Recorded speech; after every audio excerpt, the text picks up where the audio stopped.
Volunteer engagement leaders uncomfortable truths to understand when self-advocating. We're going to, number one, examine how our work is influenced by frameworks entrenched in our sector's organizing frameworks. For example, patriarchy and white supremacy. Number two, we're going to challenge ways of thinking that may make you uncomfortable and learn how self-advocacy at work goes deeper than speaking up. And number three, we're going to discuss interdepartment hierarchies and the invisible work we do as volunteer engagement professionals that often is not recognized or appreciated. So we'll go to the next one. Stay tuned because we are going to be using Mentimeter with Jessica today. And so this is going to be very interactive and she's going to guide us through a really deep workshop in a short amount of time. So stay tuned in, get your fingers on the keyboard because we're all going to be participating. And with that, I'll kind of go to the next slide, Jessica, and I just want to talk a little bit because I just read your bio, but I want to talk a little bit before I hand it over to you about your experience and why this topic is so important to you. Yeah, 100%. So my experience is I started in the sector about 15 years ago and I was naive. I thought that working in nonprofit meant everybody would be kind and lovely and there'd be no drama. But I think many of us know on this call that that's not true, right? There's been instances where we're not treated well at work, where we really have to stand up for ourselves.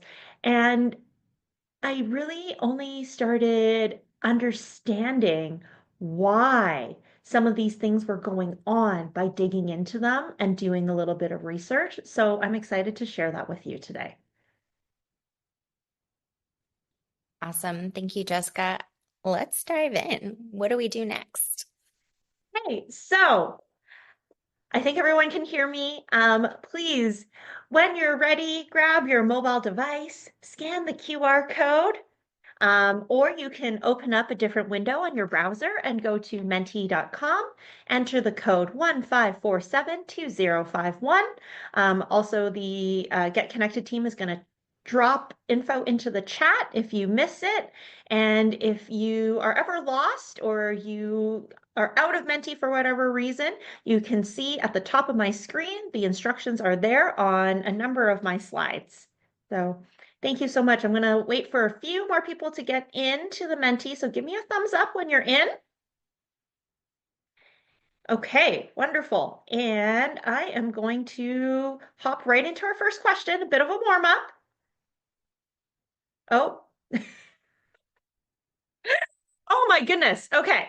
So let me back up the truck a little bit. This is what I'm here to do. We're going to talk about self-advocating. I got a little bit excited. I do want to start with a land acknowledgement. So I operate my business, Learn with JPP Consulting in Toronto. And for thousands of years, Toronto has been the traditional land of the Huron-Wendat, the Seneca, and the Mississaugas of the Credit. Today, this meeting place is still home to many Indigenous people from across Turtle Island, and I'm grateful to have the privilege to work on this land. I call for the reconciliation of current injustices, as well as those that have been carried out against Indigenous communities, which include but are not limited to broken treaty relationships. I encourage you to learn more about the traditional territories of the Indigenous peoples where you live, work, and play using tools like native-land.ca. Okay, I'm sorry about that confusion there. I got so excited about the Menti, and the QR will come back up, so don't you worry. Now, I did talk about a little bit about why I got into this work and talking about self-advocacy, and Court so graciously introduced me. Now, I've reported to many teams across nonprofit organizations, and never once was that another leader of volunteers. It was folks in fundraising, marketing, and programming mostly. Okay. And what I am showing you today is information from where I tried, failed, and tried again. And I keep learning. And I know that I will be learning from you today as well.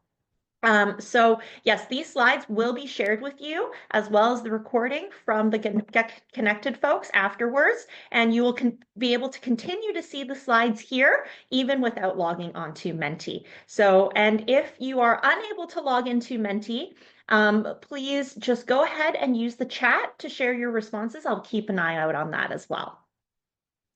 All right, so thank you again for coming here today. We all come from different experiences. So when we're in this space, please, respect each other's confidentiality. There is anonymous participation via the Menti. So I hope what you can do is take away the lessons and keep the stories confidential. Again, we all come from different viewpoints, so please respect one another, suspend the right to be offended, and have fun and participate fully. Really looking forward to your engagement. All right, here is the Menti again. Same code as before. And I know the Get Connected folks have been putting it into the chat. If you want to grab your mobile device and scan the QR code, here's your opportunity to do it.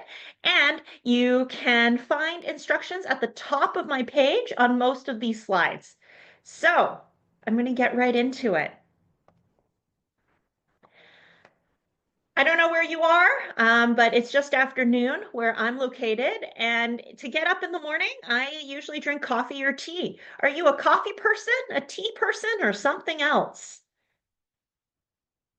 Right? Maybe you drink a smoothie, maybe it's Red Bull, maybe it's Coke Zero. I really loved Coke Zero for a minute. Definitely both. Okay. Coffee, both. I see mostly coffee on this slide. All right. Now we're just getting warmed up here. We're going to go to our next slide. Please tell me, what is your top reason for joining today's learning session? So maybe you want to speak up more at work.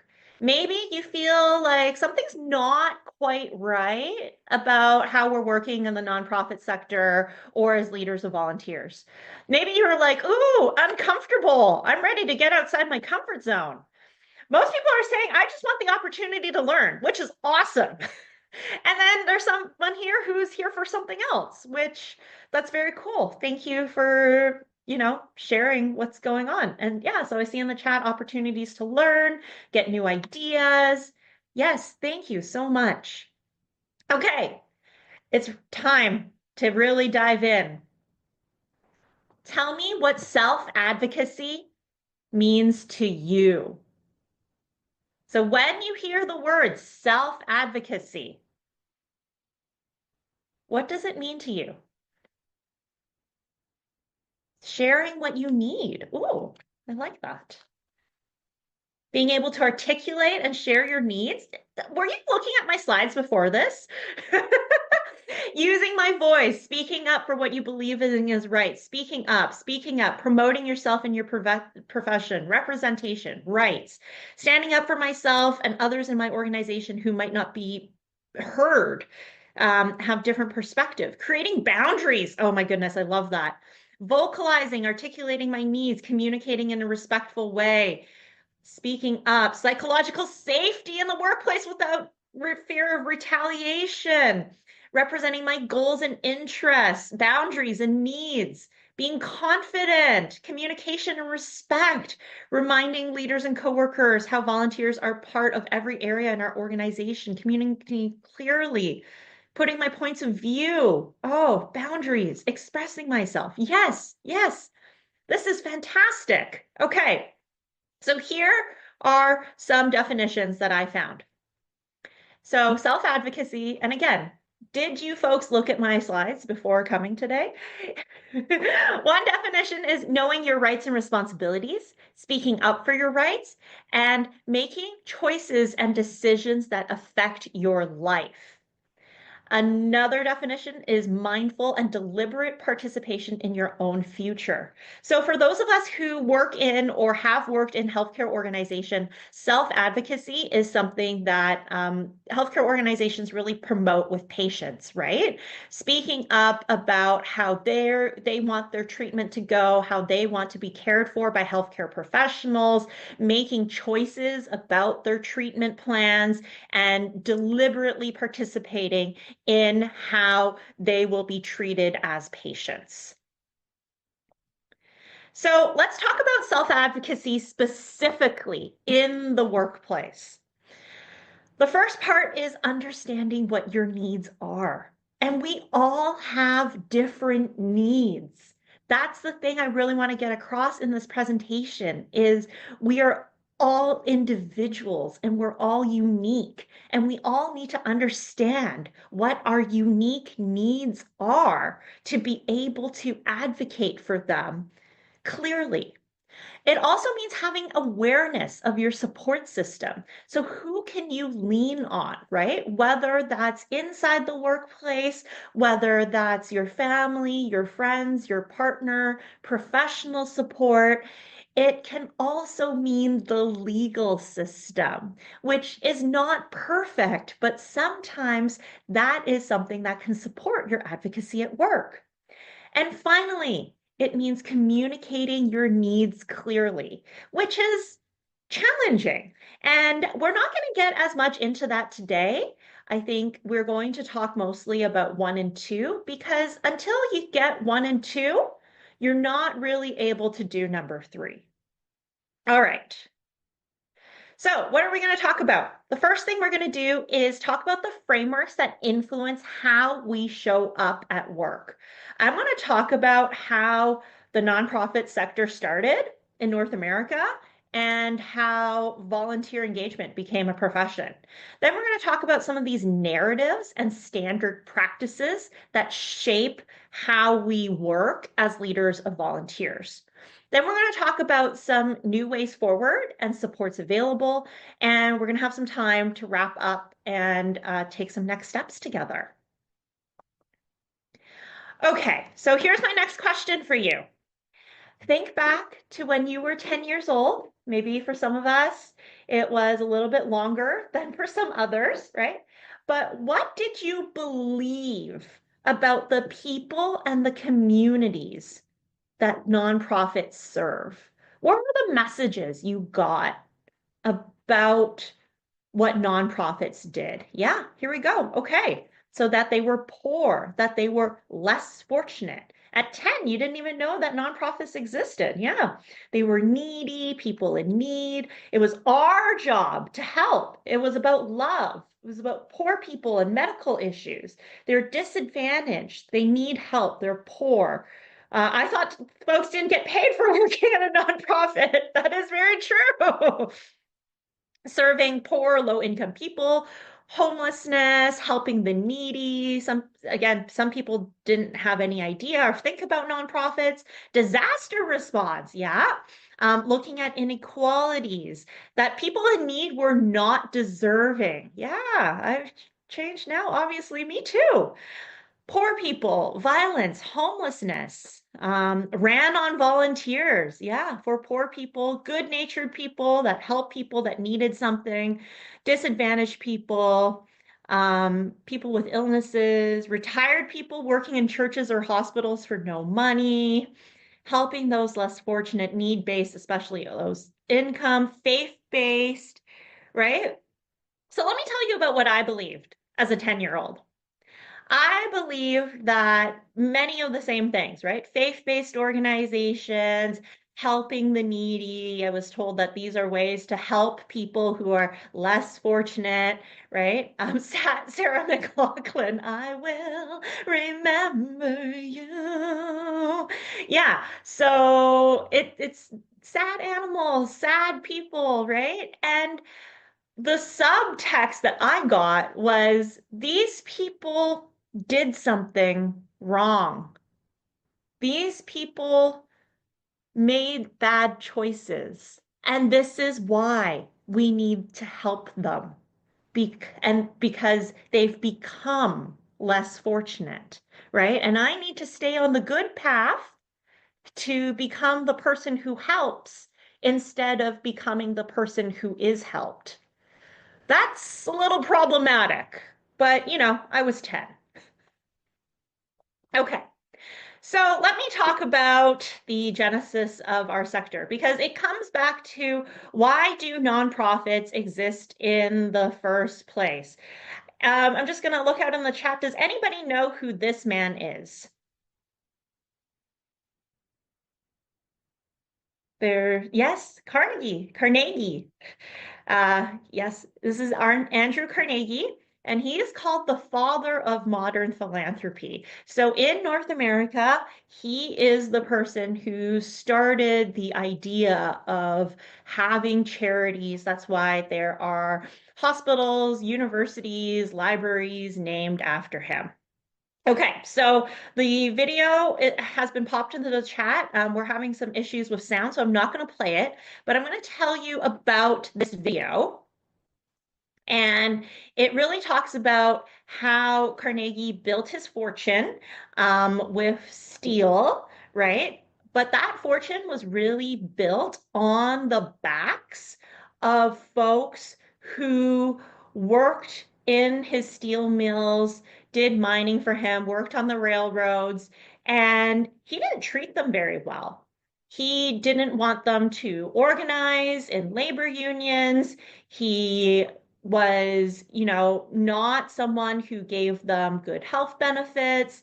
He did not give workers rights to safety, even as those workers were advocating for them.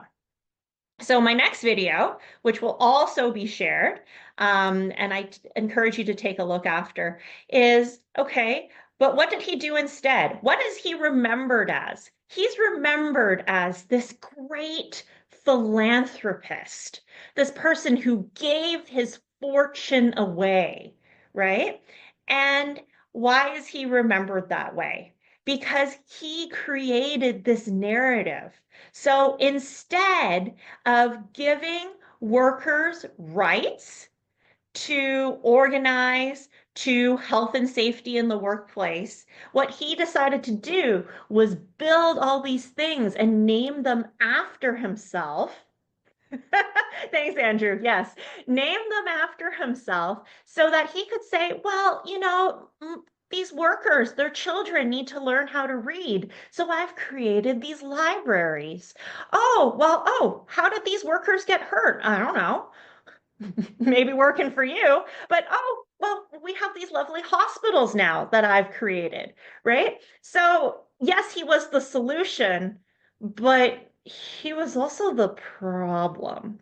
And what we've done as a society is we've elevated these philanthropists with lots and lots of money. And we've said, oh, you are amazing. You are so special. Whose organization has maybe a donor wall, right? Or has done social media shout outs for big companies who've done corporate social responsibility initiatives that, have put things out there and said, we've donated $1 million to this cause. And yes, I see Terry in the chat, that savior mentality, right? So that is the genesis of our sector. Think about that. Think about what people believe. Think about how that connects to what you believed as a 10-year-old about what nonprofits did. So, kind of, stepping away from Andrew Carnegie, in the 1800s, organizations start to crop up in the US and Canada, right? Things like the Red Cross, right? Again, disaster relief, faith-based, all that type of stuff. And in the 1960s and 70s, the volunteer centers that we work with, right? We post our volunteer roles there, and our professional association. So in Canada, for me, it's VMPC. You might be part of a Dovia or an AVA. You might be part of a Live, right? That's when those professional associations began. So what did things look like in the 1960s and 70s? So I have three images here. The first is from Women's College Hospital, and that's a big hospital here in downtown Toronto. And this is a picture of two candy stripers. Now notice that they are well-groomed, white, middle-class women, right? And they're likely single and they're helping out at the hospital, probably before they get married and have babies, right? And it actually said on the site where I pulled up this photo, and I appreciate them not hiding their history, that young men were not able to volunteer at Women's College Hospital or in the hospital system until a few years later. So it was kind of like, oh, who's going to help the injured and sick people? Oh, only one's a candy striper. The other is an RN, right? So the candy striper, it's going to be some well-mannered middle-class white woman who's going to give her time and help out. Now, the second image is from the Peace Corps website. So what do we have here? We have, again, middle-class white people going overseas to share their knowledge and skills with Black and brown folks. Now, what is that assuming, right? That those Black and brown folks who lived overseas, and we generalize that as overseas or Africa, right?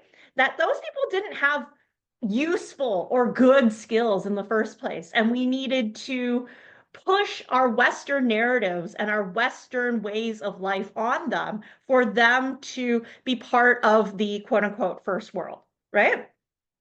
The third one is a bunch of ladies doing Christmas seals, right? So yes, savior mentality rides again, right? These folks, these are older married ladies, right? Spending time in the afternoon sipping tea in someone's living room, right?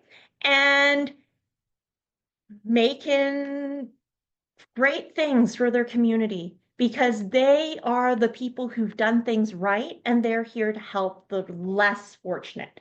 And I'm giving generalizations here about these acts. And I'm not saying that these acts are necessarily good or bad or neutral, because I do see things in the chat about like, hey, I'm a returned Peace Corps volunteers. This isn't how it worked. I'm just saying, what does the public believe, right? What is the generalized societal mentality around volunteerism? It is around more fortunate white middle-class people going to help less fortunate people who made bad choices or their skin is not white. So here's a good way to visualize it. This is the wheel of power and privilege, or privilege and power. And you can look at this to understand, the different powers and privileges that we all have, and some people might have less. Now, the way I see this and interpret this is the people who have the most power and privilege, they are on the outside or on the inside of the circle, right? They are male, they have stable mental health, they are rich, they are white, they have post-secondary education, right? Those are the people who we want to be the donors and the helpers. Versus the people on the outside of the wheel, right? They have dark skin, they have less education, they're homeless, they're poor. Those are the people who need to be helped. Okay, so let's move into narratives that shape our work in the nonprofit sector. And I'm going to go over three of them. So let's start with, what did you believe about leading volunteers? Whether you joined the profession a month ago or 25 years ago, what did you believe about the work that you do every day? Because maybe that's changed. Yeah, that it would be easy. Yeah. So I told you I was very naive and I believed that everybody would be nice and everybody would, have great values that aligned with mine. That it was herding cats, yeah. Ambassadors for generosity of spirit would always be a happy place. Yeah, me too. Everyone had the same motivation, that it was admin work. No, we actually do very strategic work, right? That you could make a difference every day. And I bet you do, but it's really hard to see that difference and for others to see that difference, right? That it's relationship focused, that you can empower others, that volunteer engagement is not complicated. I know I had that feeling too, but volunteers are people and people are complicated, right? That I wouldn't have enough to do. Everybody would be positive. Everyone would have altruistic motives. Everyone had the same goals, team players, that I'd eradicate social issues. LOL. Yeah, right? That you would be able to do amazing things, which I'm sure you're doing. But the problem is bigger than us. Yet we have to keep working towards the solutions. That making the community better. Yes. Volunteers were the basis of the organizations. Make a difference. People be peopling. Yes. Volunteers had the best intentions for joining us, that they would enjoy all the things, they'd be happy, capable, that you wouldn't be stressed out all the time and overworked and underappreciated. Yeah, you'd be more of a guidance than a leader, less desk work and lots of hands on. That staff would appreciate what volunteers do. Yep, I 100% believe that too, right? Happy place, healthy place.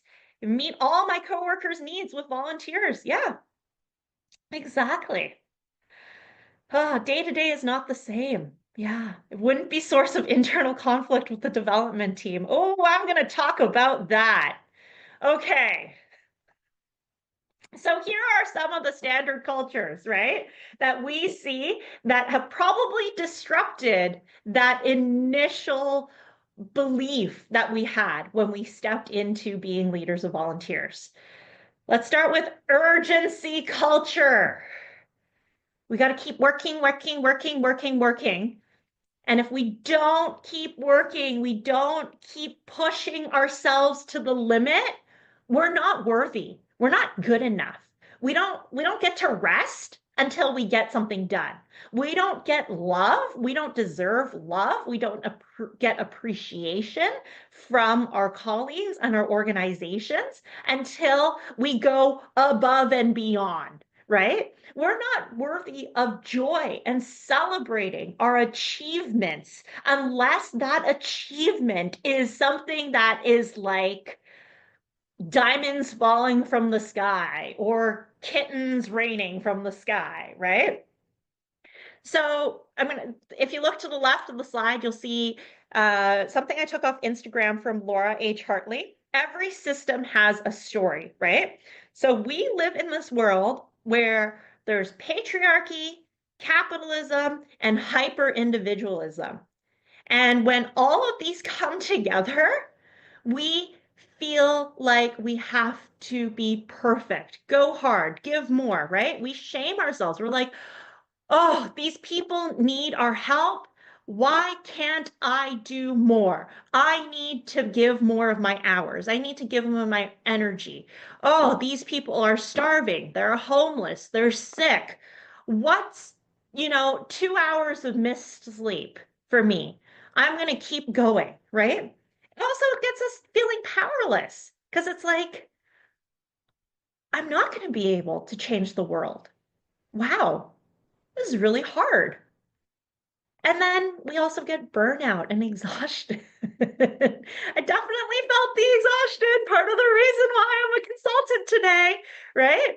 Because you work so hard and you're not feeling the gratitude, the joy, and you feel like you're never enough. And you're just tired. Yeah. Okay. Let's talk about scarcity mindset.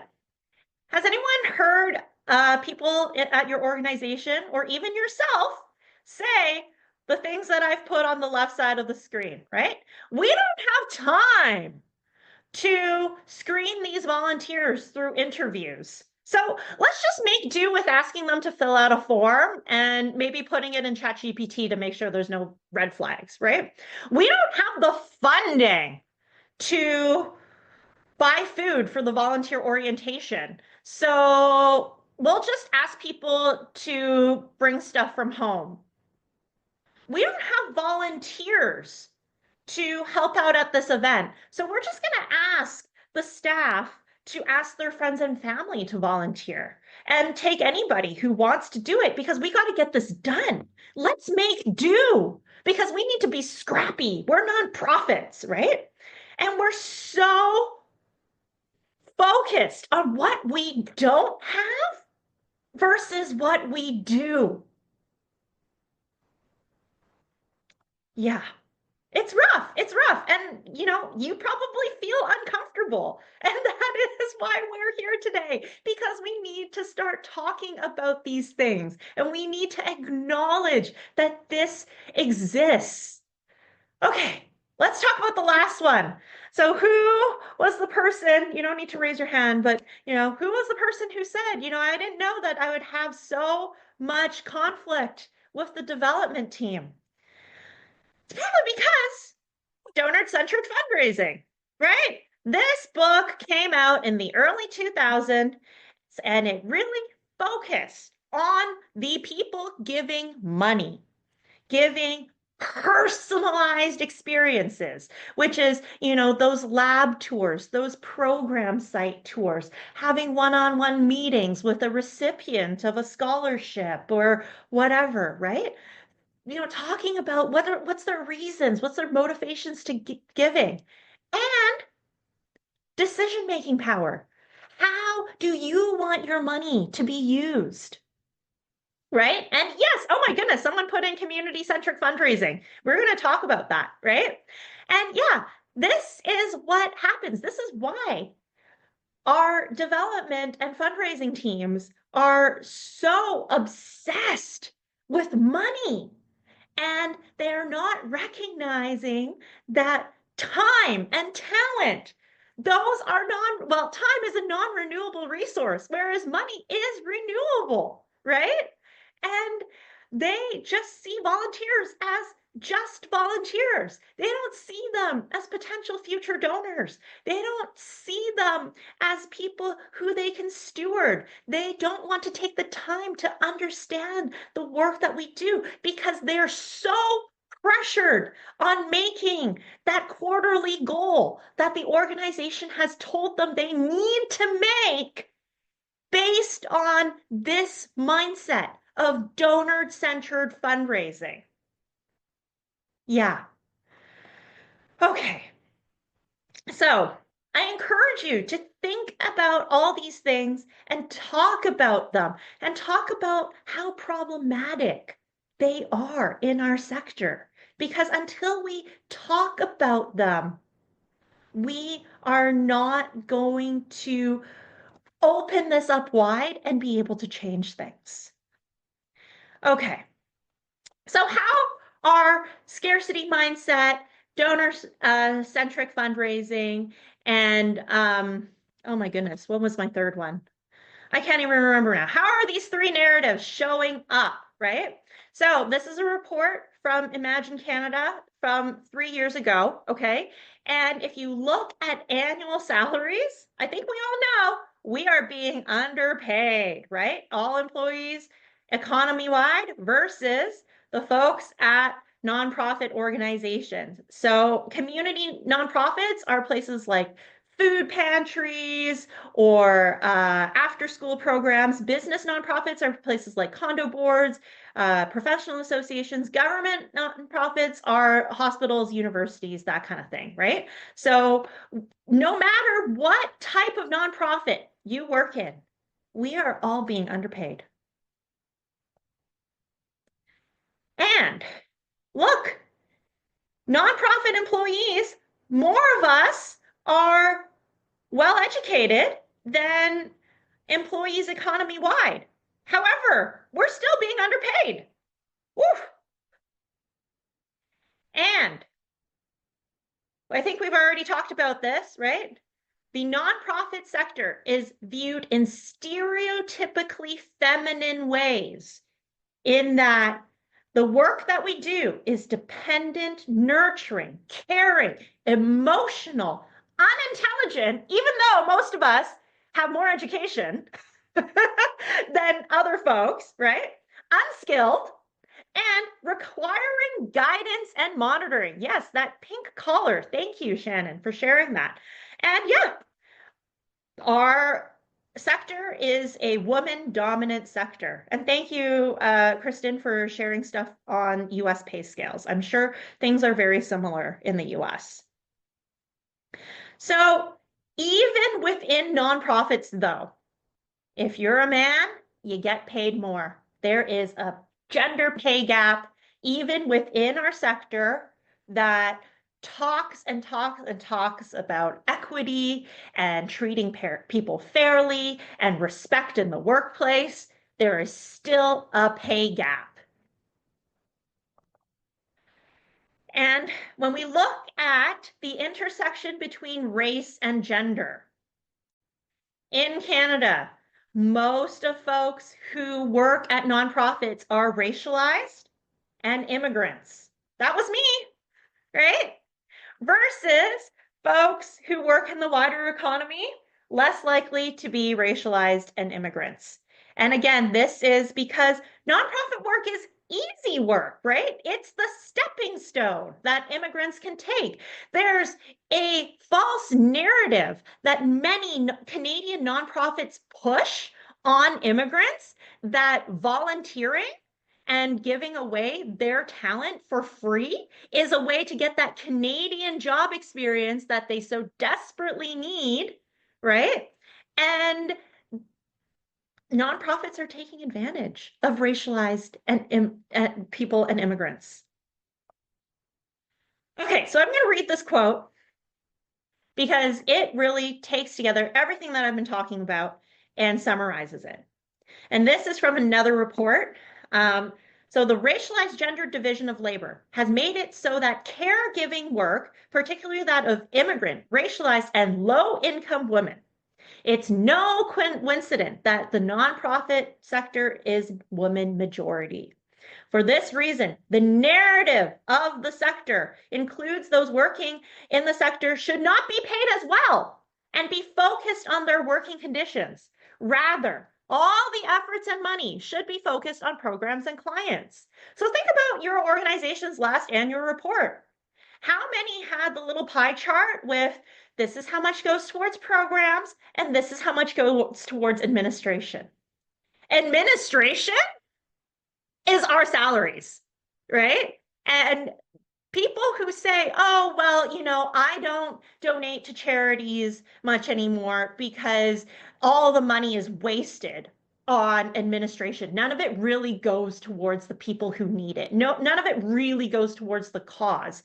Well, who is doing the cause, right? We need computers to do our work. We can't use a desktop from 1998 to change the world, right?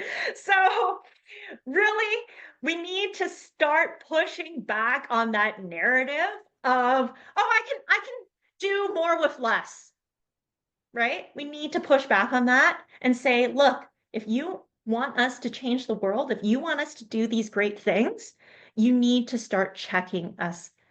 You need to start treating us well. And yeah, the TED Talk that was in there, I believe that's from Dan Pilata, non-charitable. That is a great TED Talk to check out as well. Okay, so community-centric fundraising. Someone already talked about it, right? So my friend Esther wrote a essay for community-centric fundraising, and she says, look, I'm an imposter. I'm a racialized immigrant woman, and I don't belong to the nonprofit sector as it is, right? I don't want to subscribe to white saviorism, colonialism, donor worship, poverty tourism, and the overall self-congratulatory air that we came to the sector to do good. So instead of being like, oh my goodness, I have imposter syndrome, I can't ask for that promotion, let's start thinking about what the system is and why we're imposters. Let's start thinking about that and flipping the narrative on its head. So I'm an imposter too. Maybe you are. All right. Another community-centric fundraising essay that I read recently. This one came out just last week, right? The low wages. So this Amanda is a mixed media artist, consultant, and researcher from New York. And she was told, well, we're paying you the industry standard. Let's talk about that industry standard. The industry standard is underpaying people. And the industry standard is the executives and managers. They get consistent salary increases. They get salaries that are, similar to what they would get paid in outside of the nonprofit sector. However, the folks who are on the front lines doing the work, they are being systemically oppressed by this industry standard. It's horrible. And I want to shout out Mava because they did a great report on nonprofit salaries and how they interviewed, I think, like 500 something CEOs. And all those CEOs thought that leaders of volunteers need to have better public speaking skills, better community engagement skills, all these things. But yet they said, oh, yeah, but we'll pay them less than HR professionals, than programming professionals, than development professionals. Yeah, it's a great report. Thank you, Polly, for sharing. So, those of you who already know community-centric fundraising, that's amazing. If you don't already know community-centric fundraising, they have 10 values. And value number 5 is time is equally valued as money. So please take a look. Please find the community-centric fundraisers in your area and connect with them because those are the development professionals that want to collaborate with us and foster that belonging and interdependence and not pit organizations and departments as people against each other, supporting that mutual support, right? And being grounded in equity and social justice. That's another way forward. So I'm going to talk, I don't know if Brianna or Aaron are on this call. I don't think I see them. But Brianna Dorealis and Aaron Spink and I have been having a lot of conversations. What is our movement in volunteer engagement? Because community-centric fundraising, that's great. That's for fundraisers, though. What's our movement? How are we going to move forward in this sector, right? What is our ethos around volunteer engagement? And how are we going to implement real and tangible shifts? So I really invite you to chat with one of the three of us or all of us. Send us DMs on Instagram, find us on the internet. You can find us, right? Because we need to keep interrogating this ickiness, this dissonance that we see and we feel in this sector, right? Also, yeah, a big part of our work as leaders of volunteers is risk management, right? We want to make sure that people who are coming in to give their time, that they're not going to, at the same time, cause harm to the community. So how do we build trust with these folks and see what their intentions are and see how the community could be changed through them sharing their time, their talent, their testimony, their ties with us, right? How can we do that and be inclusive while navigating risk, right? And I want to talk about fears for a minute. I couldn't talk about advocacy as hard as I talk about it now because I was working within this system, right? I wasn't making that much money, so let's be honest, I wasn't worried about losing my paycheck too much, but I also didn't want to be called into my boss's office on Monday morning and be like, I saw what you posted on LinkedIn. Like, why are you so critical? Like, we're just trying to do amazing work here. Don't you believe in the mission? Don't you want to steward our donors? Don't you believe we're all in this together? Why are you criticizing, right? That was a fear that I have. Maybe you have some fears about advocating and talking about some of these things that we've talked about today too. And that's okay.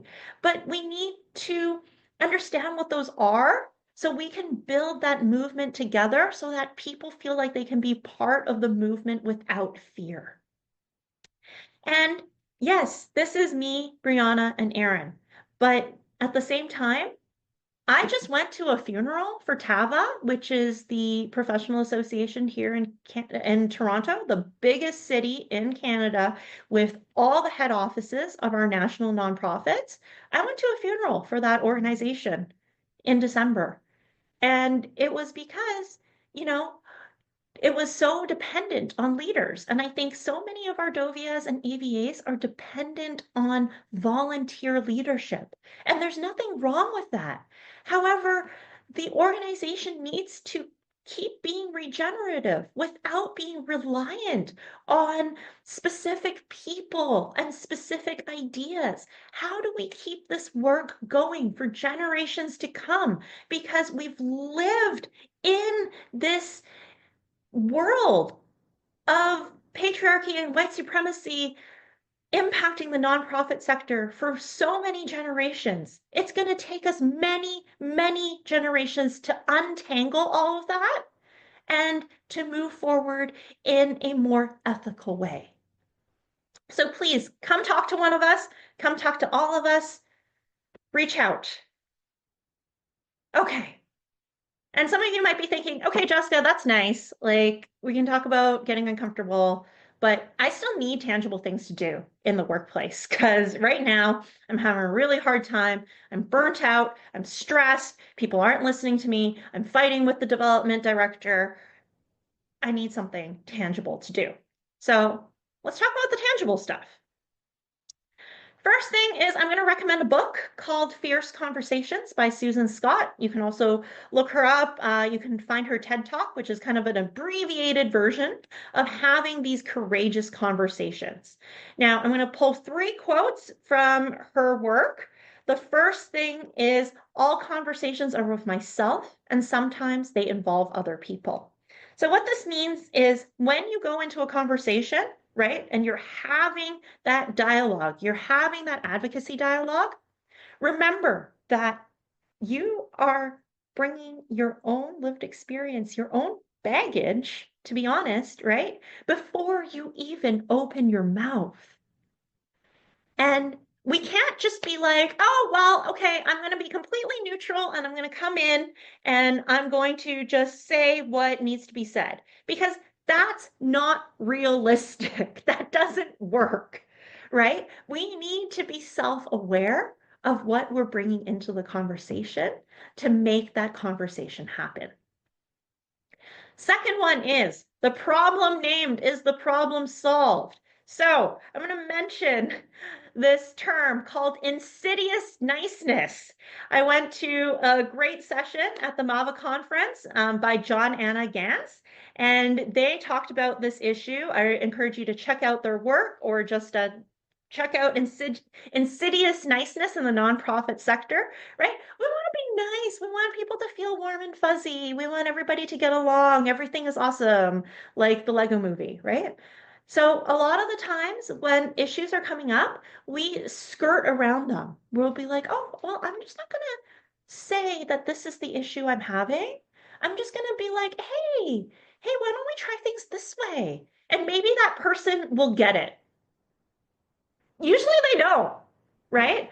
The problem named is the problem solved. If you can't tell people what's going on, you can't move forward and solve the problem together.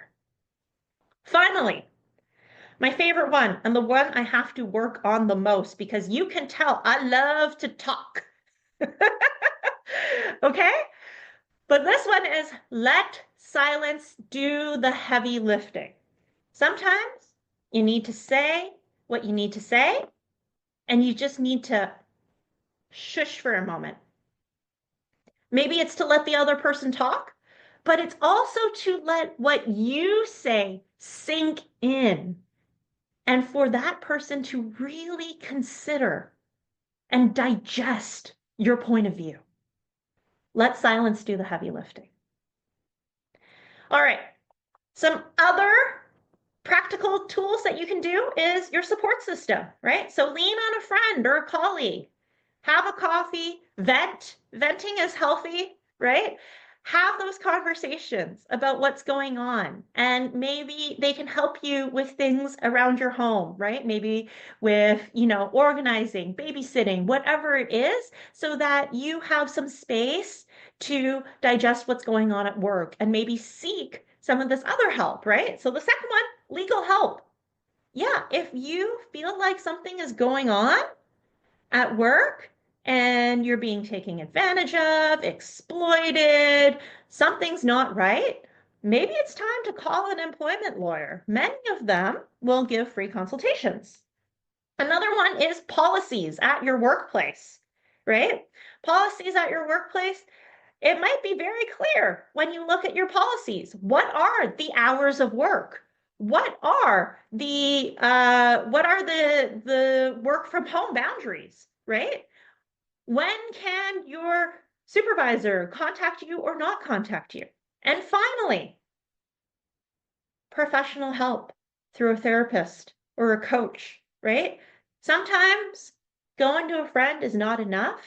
Hopefully, you have the benefits from your workplace to be able to access professional help. If not, EAP could be an option, but please seek that out. It's been very helpful to me to get through some workplace crises. And yeah, I encourage you to check out all of these in terms of your support system. So let's wrap up. We're in our last 5 minutes. Now, I would love to hear what your self-advocacy goals are. So please go to the QR code. I think the team is going to drop the link into the chat and sharing your goals with someone. I know, you might be making New Year's resolutions, right? But if you tell people your goal, they can help you stay accountable. So I'll check in with you in 6 months to see how it's going and we can continue that conversation, right? You'll also, full transparency, get onto my email list. And that's where I talk about these uncomfortable things and continue to advocate for our sector. All right. So I do have some self-advocacy resources that I put up on my website. It's a hidden page, so the team will share that with you as well. And our final thoughts. Okay, so our sector and our wider society was built on inequities. Andrew Carnegie is not a hero. He is a regular guy who did what was best for himself. Our experiences inform our beliefs, right? How we've been treated in the sector, what we heard about growing up, what we've seen as workers in the sector, that informs what we believe. What you tolerate is what you validate. So if you continue to tolerate being treated poorly, you're telling people it's okay to treat me this way. And keep practicing, questioning, learning, self-advocating, because you are worth it. You are really worth it. Thank you so much. And I'm going to hand it back over to Court. This is where you can find me.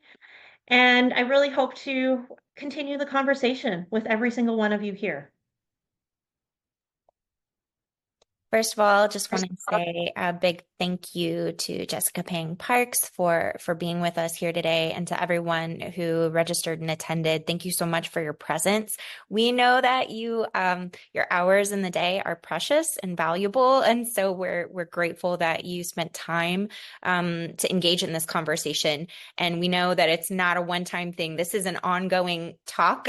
This is an ongoing process. And definitely encourage you to follow Jessica, follow her work, engage with her as a consultant if you can do that at your organization. Definitely get on her email list, and check out her resources at learnwithjpp.com.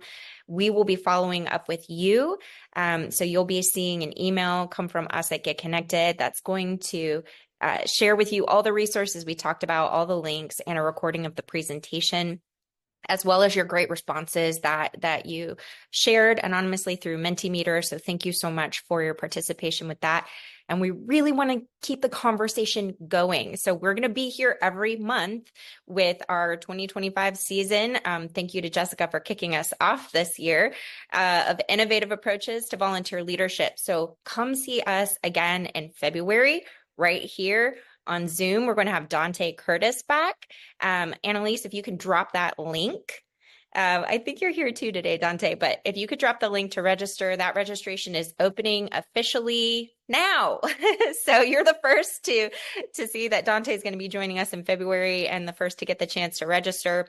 So thank you so much. Yeah, Dante, thank you for being here. And Jessica, any last words? We got like 60 seconds left. I'm just so enthusiastic for the conversation that you held space for today and led. I really appreciate Get Connected for having me today. I really appreciate everyone for being here. And yeah, let's keep in touch. Let's keep talking and learning together because it's a big task to make a difference and change the world. And we need to start talking about, the things that aren't so great before we can continue to do our great work. So thank you so much.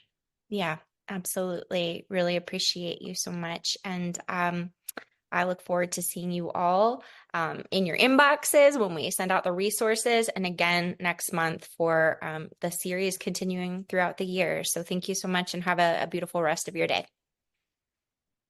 Bye, everyone. Oh, Thank you, thank you, Court. Thank Polly. you, Annalise. Yeah, I'll follow up with you via email. Jessica, thank you so very much. Oh, you're welcome. Have a great rest of your day. Take care. Bye.